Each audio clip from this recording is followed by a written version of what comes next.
Thank you. I have my notes here on the napkin. Alrighty. You gotta hear from me again, I'm sorry. No. Wanted to ask you a couple questions first. There's a lot of things in the States that we worry about that people in other countries don't worry about. And there's lots of things they worry about in that country that we don't have to worry about. And it's not because we're doing anything wrong, it's just because there's different cultures. For example, I noticed while I was home, my mom, when she wakes up in the morning and she already has a million worries in her head. Oh, what am I cooking for breakfast? I gotta get the kids on the bus, I gotta get the bills paid, it's this, that, and the other. My sister, she plays sports. When she wakes up in the morning, she's already kicking the soccer ball around, nervous about tryouts, and that's an average kid for you in the States, where they're having a test and they're worried about it, or not worried about it. Mom's making them worried about it. But those are the average things for us that in a family with young kids. And after living in the ghetto, I've really come to realize the big differences. And I want to ask you a couple questions. How many of you today woke up and asked yourself, am I going to be able to eat today? Most of us didn't wake up saying that. Most of us were like, oh, what am I going to eat today? Oh, I'm going to have eggs, I'm going to have beans. But in the ghetto, they wake up every day, and it's not what am I going to eat, it is if I'm going to eat. And another question I asked my mom, I said, have you ever had to walk out the front door? And I knew what she was going to say, but I just wanted to ask her. Have you ever had to walk out the front door and look both ways to make sure you don't get shot with a bullet that may be coming down the street? Most of us would say no. I mean, that'd be crazy. That'd be all over the news.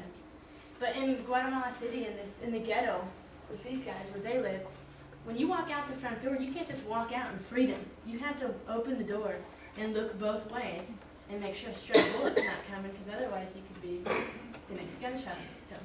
This is something these kids have to go through every day. I want to tell you a little bit about the ghetto so you can know it better. This is a small area of land that runs along a ravine. And it's the beautiful river that I said that runs through the ghetto. Actually, it's their trash system. They all throw their trash in the river, and they say it eventually floats to the dump. I don't think that's true, but it floats somewhere. And there's 60,000 people that live along this ravine, small area. 60,000 people. This is divided up into 12 sectors. Amy and her husband and I concentrate on one part of the ghetto. So when I say there's no ghetto in that, there's no gang in that one sector, there still are gangs in all the other sectors. So guys like this have to protect our sector from other gangsters coming in and raiding the houses, stealing the stuff. So they're not necessarily gangsters, but we call them our protectors. Amy calls them her bodyguards. So, yeah, poverty is the least of the worries in the ghetto. It's the violence, the danger that comes from poverty. And for these people, you think, okay, well, why don't they just go get a job?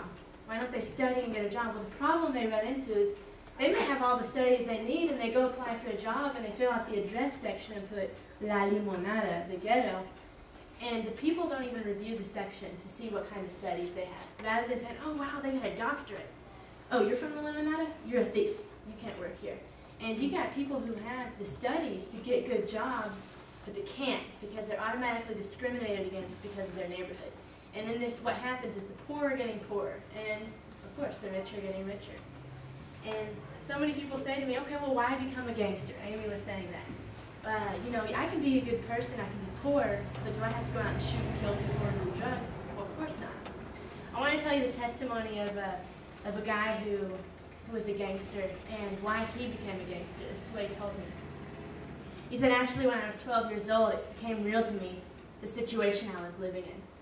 I got home from school to find my dad with a bandage around his finger because he had cut his finger off at his construction job so that he could get the insurance credit so he could get money to buy groceries that week. He didn't go to the doctor and get his finger sewed up. He put a napkin over it and he went and bought groceries because we didn't have anything to eat.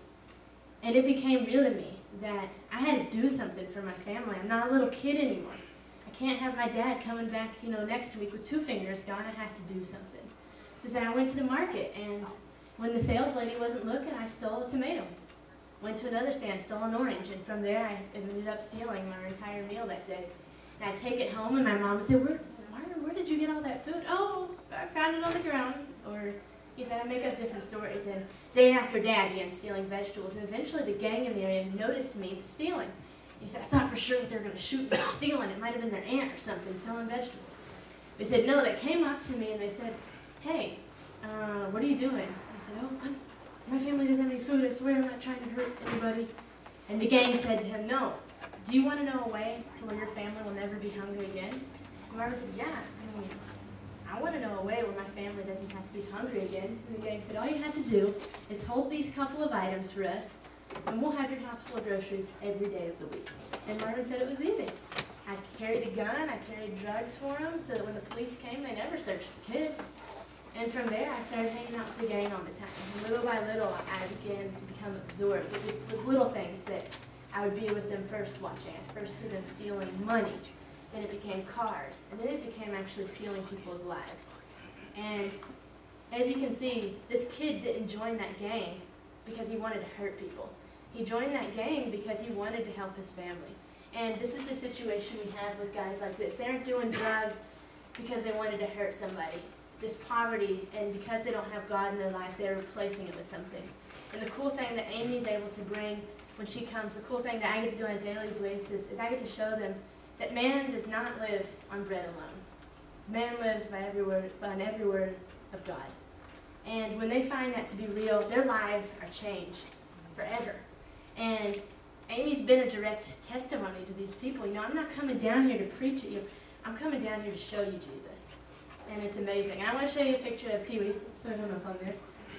Oh, I'm getting it. Pee-wee. This is Pee-wee, also known as his real name, Anibal, but everybody calls him Pee-wees. Pee-wees is one of the most famous gangsters from our ghetto. Not famous for good things, but bad things. And last year he was baptized, and he accepted the Lord Jesus to be the Lord of his life. And it was an amazing thing because nobody thought Pee-wees would get saved because he was so crazy. And he said, you know, I realized right away that I wasn't going to be able to rob anymore to get food on the table, and I realized I needed to learn a skill. I can't get a job because of my tattoos and my address. So you know what I'm going to do? I'm going to learn to crochet. And Pee-wee's crochets for Jesus. And rather than stealing, he makes these crochet things that you will have the opportunity to buy in the bank. They're $5 each. And this goes towards helping Pee-wee's and his family. And this is a way that he doesn't have to steal anymore. And this is awesome. So, oh yeah, next picture. If you don't need crochet, some of you are thinking, what am I going to do with a crochet item in my house? Well, me and Amy have discovered that you can use it as a wig. So if you want to change your hair color or something, you can use it like this. You can choose. She really enjoys her crochet. So